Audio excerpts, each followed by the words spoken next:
It is Tuesday, March 28th, 2023. This is another edition of Baseball Today, presented to you by Blast Motion. We are back in motion with my man, Trevor Plouffe. I am Chris Rose.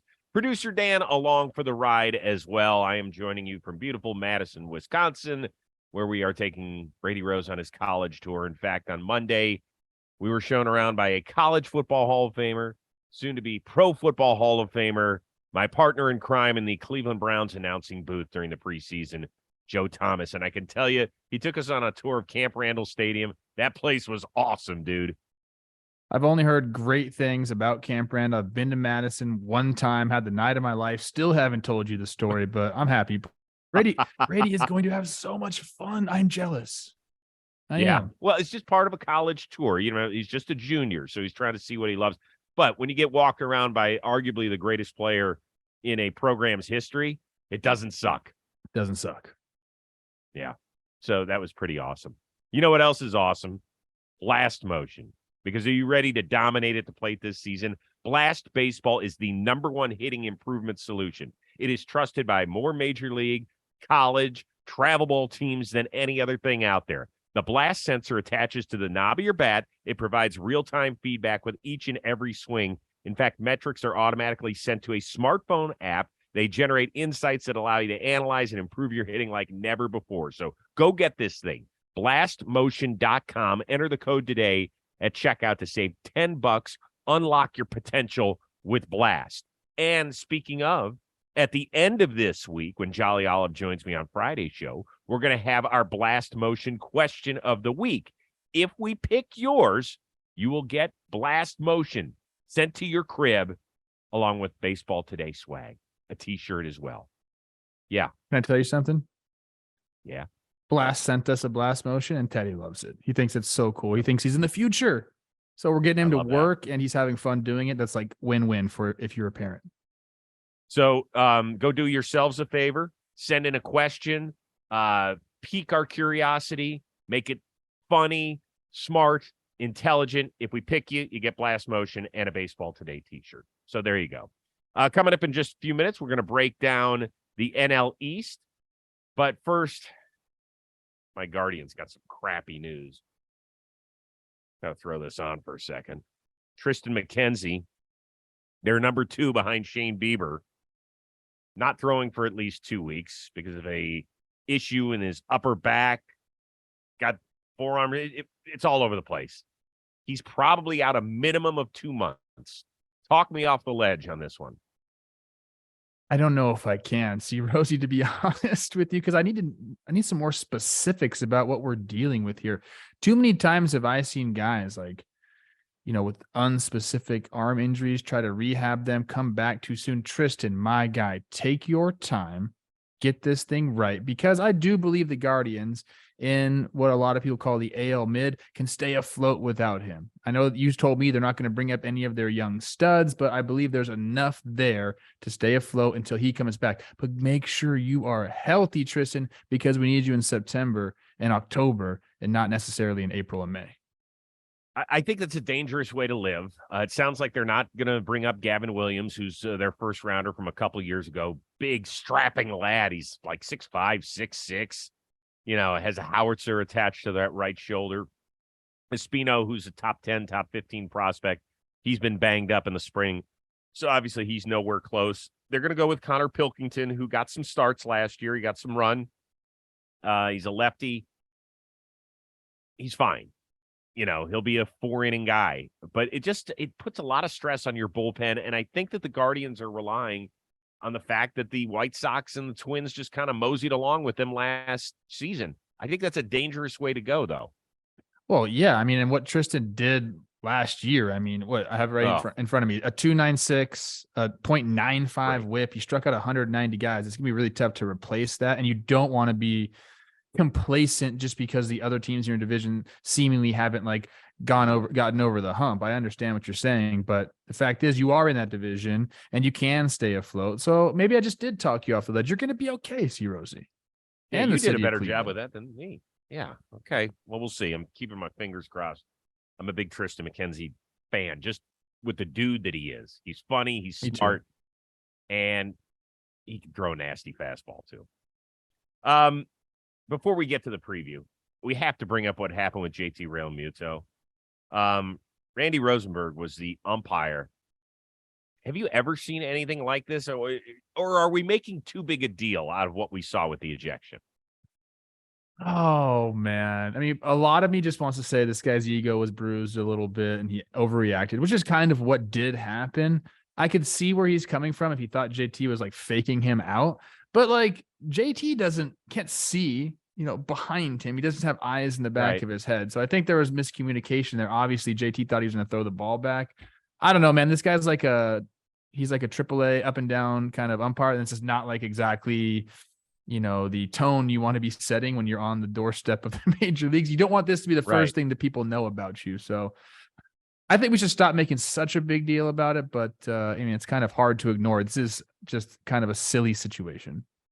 It's been a clip that's made its way around social media millions of times so far. Yeah. I will say this, right? He's a guy that made his debut, his umpiring major league debut in 2020. And with so many guys retiring in the offseason, I think there were 10 of them, 10 veteran umpires that moved along. You have your chance to shine. I don't think this is it. Now, I don't think it's the worst thing I've ever seen. It's odd. I haven't seen it. And I understand a little bit of maybe what happened and why he got an itchy trigger finger on it with the ejection. But I think what should have happened is he probably should have taken a deep breath, grabbed the other umpires and said, hey, was I a little out of line? I don't think they can do that, though. They can't reinstate someone once you're tossed.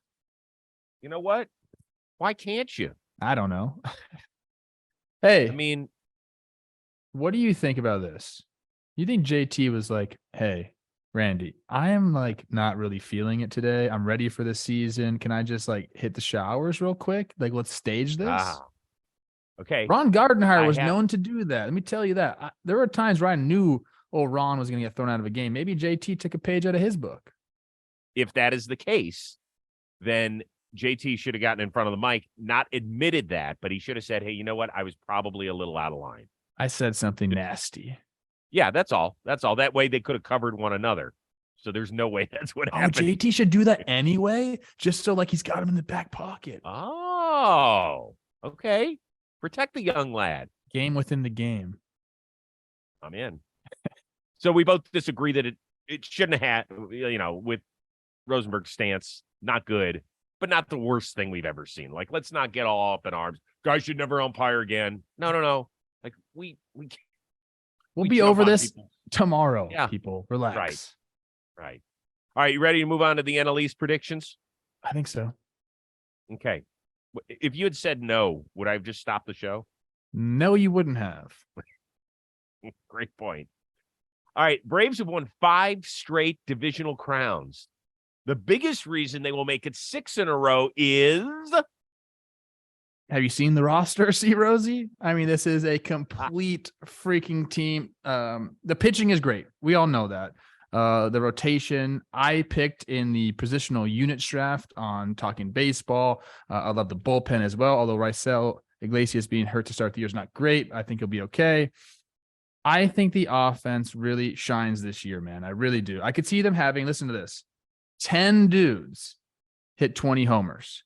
And I'm kind of... Yes. Sorry that my phone just rang a little bit there. I kind of am combining Arcia and Grissom into one person, but go up and down that lineup. Each one of those guys is capable of hitting 20. I'm counting Travis d'Arnaud as another one of those guys too, and Sean Murphy. So that's 10 total people can hit 20 home runs. A couple of them might even hit 40. And then you got Acuna and Michael Harris II. They might steal 40 bags. You know what the biggest downside to this team is? They play in a tough division. Yeah. That's it. It is a great time to be a Braves fan. This team could freaking go this year. 110 wins possible. I don't know. I'm a little confused by your home run math, but I understand your overall point, which is this is arguable. Yes. 1 through 9 in the lineup. They could all hit 20 home runs. Okay. I'm combining Grissom and Arcia at shortstop. But 1 through 9. And then you have Travis d'Arnaud. He could also hit 20 homers. So wait, you're saying every position group could hit 20 homers? Every position player, starters and Travis d'Arnaud. Travis Yes. d'Arnaud is not going to get enough ABs to hit 20. I think he had 18 last year, didn't he? Yeah, but how many home runs or how many ABs did he get? I mean, I have to look it up now. Do you need me to go do that? Just trust me. They might I think hit you should. 2. Okay, I'll do it. You answer and I'll do it. I'll tell you after you're done. Okay. Here's the biggest reason they're going to win their 6th straight NL East. Ronald Acuna Jr. They basically won number 5 without him. I mean, I know he was physically there, but he wasn't Ronald Acuna Jr. He just was not the same guy. I don't know if it was that he lacked the explosiveness from the major knee injury that he was coming back from, but his WAR was 2.7. That doesn't sound like Ronald Acuna. A 764 OPS, 15 bombs? That's not Acuna-like. In his previous 4 seasons, Blue, he had never had an OPS under 883. He had never had fewer than 26 home runs in a full season. He had the 2nd most strikeouts in his career last year, even though he played fewer than 120 games. So I'm not sure what they did with the real Ronald Acuna Jr. That was not the real one we saw last year. I expect him to bounce back, literally and figuratively. And I think he's going to be back in MVP contention, and he's going to give us that wow factor again. And if that happens, look out. I agree with you. Travis d'Arnaud hit 18 homers and 396 plate appearances, 107 games last year. Okay. I take it back then. Ronnie, yes. Matt Olson, yes. Austin Riley, yes. Marcelo Zuna, yes. Michael Harris II, yes. Ozzie Albies? Well, yeah, if he's there all year. Sean Murphy, yes. Eddie Rosario, yes. Orlando Arcia, Von Grissom. Yeah, okay. Possibly. So I can't go with everybody. I don't think that Rosario gets there. I don't think that he's gotten there before. I don't think both those catchers will end up getting there. Okay. But I understand your point. It's something fun to chew on. Let's move to the Mets. They won 101 games last season, but they faltered in Atlanta that final week. Then they got bounced by San Diego in the opening round of the playoffs. Will the loss of their closer, Edwin Diaz, mean that New York is not a threat to the Braves' title run? It's obvious, losing Diaz. Not good. That's a massive blow. You have like set it and forget it relievers, Chris. They just don't come around that often. But there's no guarantee he was going to be as dominant as he was last year. This is kind of like an Aaron Judge situation for the Yankees, which we'll talk about in another episode. There's no guarantee that he was going to be as good, although in the WBC, he looked fucking filthy. But you don't build your team around one player.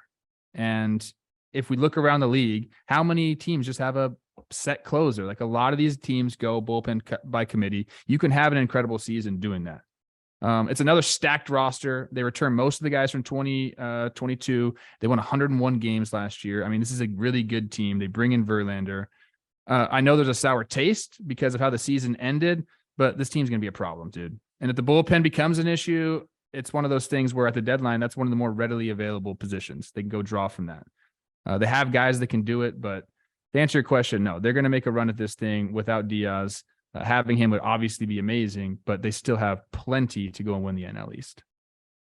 He wasn't just a great closer. He was far and away the best closer and one of the best seasons we've ever seen. And they still didn't win the division. Now, granted, they were right there going.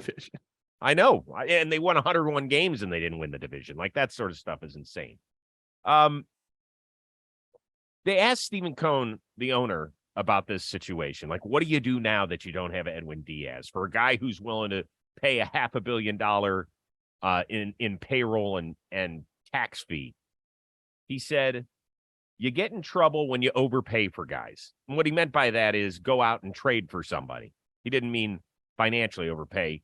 He meant, like, we're not going to trade all of our young dudes, the ones that we do have there on the cusp of helping this roster, to go get a guy that we think can be 85% of what Edwin Diaz was last year. I'd tell him it's worth overpaying. It is. It's worth overpaying. And he will change his tune because David Robertson has been a very, very good player, but he's in his late 30s.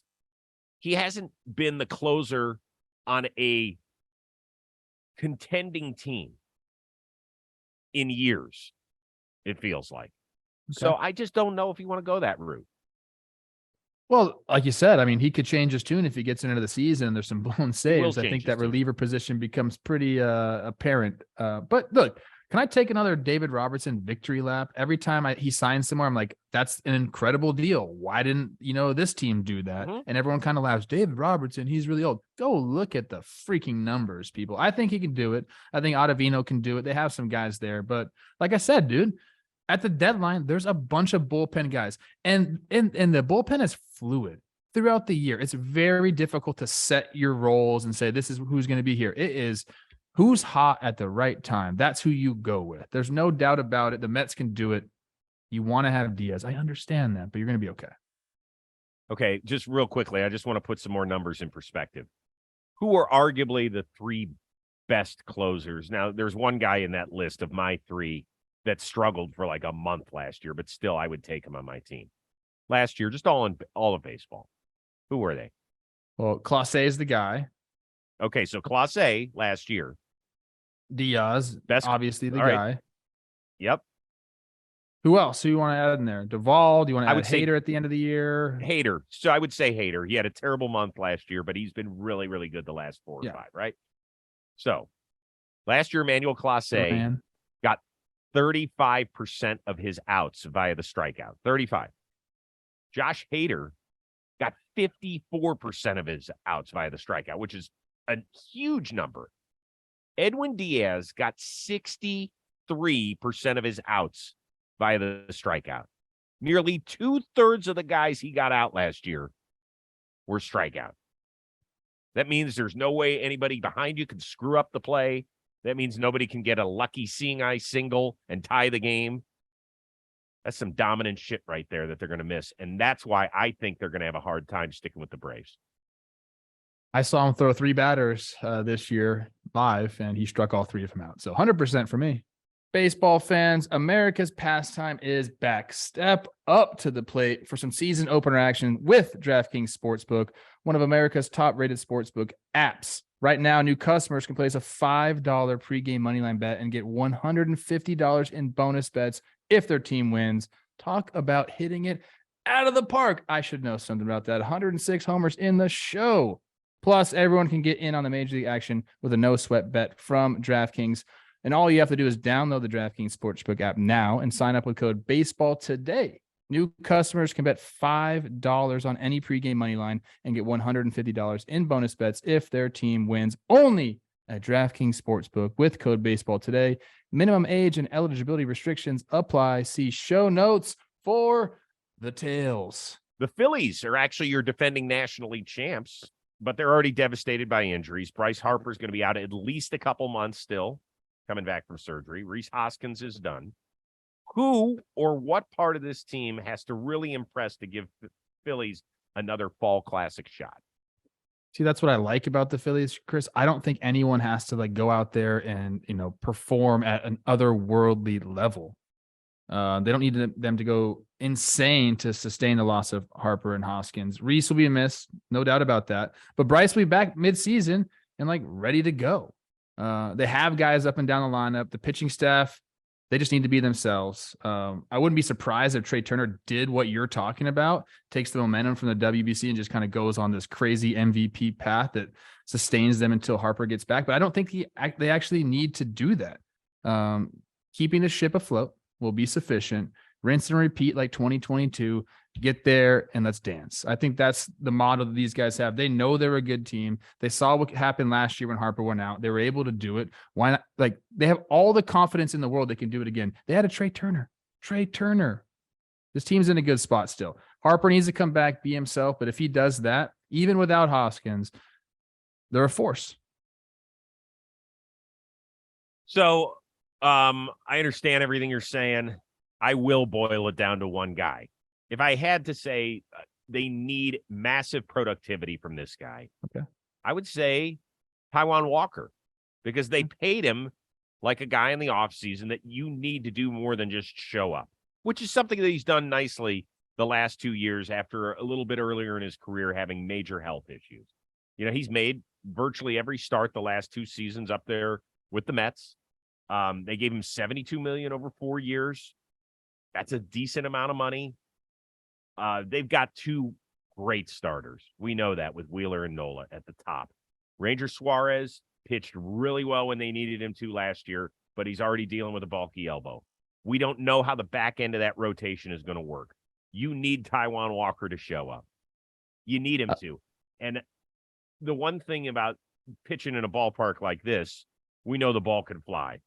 And earlier in his career, and even as recently as a couple of seasons ago, he was really susceptible to the long ball. But last year, he gave up only 15 homers and almost 160 innings. I can live with that ratio. I can live with that. So give some length. Do a solid job. I think that's a big deal for them. I like that. That's a really good point. Walker solidifying a nice top 3 right there. Ranger should be back and be okay. Yeah, they've dealt with some injuries already to the rotation, man. It was a tough spring training for them, no doubt about it. Nick Castellanos, you could put him in that same boat. Like let's see you rake, bro. If he comes back and is a guy that we expect him to be, then I mean, this lineup has massive, massive potential. They already do without that, but with him in it and you know, hitting what, 6, something like that, that's nice. He had a couple of big moments during the playoffs, but for the most part, I think if you were to ask him, he would tell you it just wasn't good enough, specifically for a guy who signed a 9-figure deal.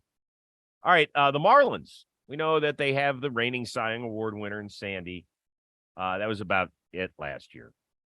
Full healthy season of Jazz and adding the American League batting champ in Arise. Does that do enough to make this team a wild card contender?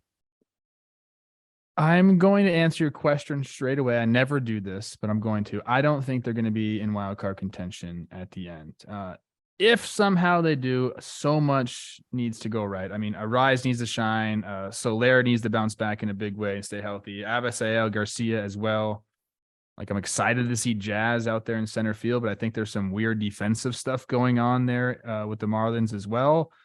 There was like this tweet I read when I was kind of getting ready for this episode, and they were saying like the best second baseman they had, defensive second baseman, is playing shortstop. The second best defensive second baseman they have is playing center field. The third best defensive second baseman they have is playing third base, and the worst defensive they have playing second base is playing second base. Like, there's a lot of things going on there. So I thought that was pretty funny. Hopefully that's not true. Joey Wendell can play shortstop too. The bullpen was also an issue last year, Chris, and they brought in Puck and Shagwal and Barnes, and they have Floro there, but those guys have high-end stuff. I dig them. I just don't see this team in wild card contention. I mean, we might see them at some point during the year, but when I think about this question, I think about in September, are they going to be there with a realistic shot? I'm not so sure, man. There are 2 words that will answer the question. Hell no. It's just not happening. Listen, because of Miguel Rojas being a huge part of our John Boy Media family, I have had to watch more Miami Marlins baseball than any non-Marlins fan should have to in recent years. And I cannot believe how much their offense has struggled. All right, I get it. You're built on pitching, but Jesus, sign somebody or draft somebody to turn this shit around, will you? The 2 people like Avisail Garcia, they gave him more than $50 million. Horrible so far. Like, if he doesn't hit again the first few months, can we just move on at some point and just say, no, it was a mistake? We made a bad accounting error. Let's round off the number. Let's call it a day. JJ Bleday, we drafted him in the top 5 because he was going to turn this franchise around. Good luck in Oakland. I mean, are they ever going to get it right? They gave Soler $36 million to be hurt. I love the Arise move. I love him. I think he is a great, great hitter, and he is a hard as hell out. But, man, that's not going to be enough to turn around that offense. They need some pop. I said the Braves have 10 guys that can hit 20 home runs. How many guys in this lineup can do it? 3? Jazz, Soler, and Garcia? Yeah, but that's if Garcia makes enough contact. That's what I'm saying. They're offensively challenged. The defense is most likely going to be an issue this year, and the bullpen has to prove us wrong. Listen, I would love nothing more than for them to be in it. I don't root against these other teams. I just don't. But, man, I got to call it like I see it with these guys. Like, enough of the games. Let's clean it up a little bit. Hey, bro, they brought back those cool uniforms though. So They sure as hell did. Those things were awesome. and John Jay, what's up, bro? Get that team fired up. He's the only one that believes in them. John Jay. No, Skip Schumacher believes in him. I love he talking probably to does too. Skip You're on totally the Rose right. rotation. He better. Yeah, yeah, of course. What's he supposed to say? I don't know. All right, the Nats are in full rebuild mode. We know that. Lots of young dudes are going to get their shot. The one who will wow us this year will be. I think they're going to have a few guys that wow us. I really do. I'm going to give you my guy, CJ Abrams. I think he can be the real deal defensively. I'm excited to see what kind of like highlights we get out of a full 162 from him. He's 22 years old, so I wouldn't be surprised if we saw like an uptick offensively. What they need to do is tell all the young guys there that just go play, make your adjustments, don't worry about your numbers. And inevitably, Chris, you're going to worry about your numbers and results are going to matter. But when the coaching staff and the front office tells you you're going to be starting, we want you to get reps. I think that takes a bunch of pressure off. And I think that's the right way to approach this year for these guys. Look, you're going to want to try to win ball games. There's no doubt about that. But when a coaching staff comes up to CJ Abrams and says, look, bro, we don't care about your numbers offensively this year. We just want you to get better. We want you to see pitches. We want you to get dirt on your spikes. I think that, like I said, alleviates pressure and allows a guy to get in there, really dig in and become a good big leaguer. I think it'll pay dividends for this team in the future if they tell those guys that. I love him. I'm a big fan of his. And he's one of those young, exciting players that I just love watching him run. If he's running after a baseball, if he's running on the bases, that's cool for me. So hopefully the new rules will help a guy like that. I'm going to go with the guy who came over to Washington with him, Mackenzie Gore. There are Washington fans, they've never seen him pitch. He had a bulky elbow when he came over in the trade. And so he made a few rehab starts, I think, but he still hasn't pitched in a Washington Nationals uniform when it counts. So here's what I think you're getting. A really solid, I don't know if he's a true top of the rotation guy, but I think he has the shot. I think he has it in him. He was the number one pitching prospect for a long time out there in San Diego. We kept hearing about him, and then we finally saw him last year. And in his first 9 big league appearances, he allowed more than one earned run, only one time. Pretty impressive. I think there's going to be a bunch of guys there's going to be some fun baseball being played with the Nationals. No, yeah. It's not going to amount to a bunch of wins. They're not going to win the division. They're not going to be in playoff contention. We understand that, but there's some guys that can really play. There's some youngsters there that are going to be part of the next wave, hopefully the next window, like we like to call it. I'm going to be tuning in. I really think CJ Abrams could win a Gold Glove this year. Like he's got it.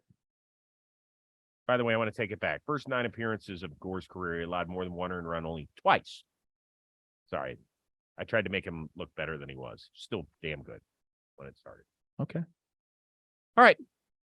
We are back at it again on Wednesday, where we will break down the 6th and final division, the American League East.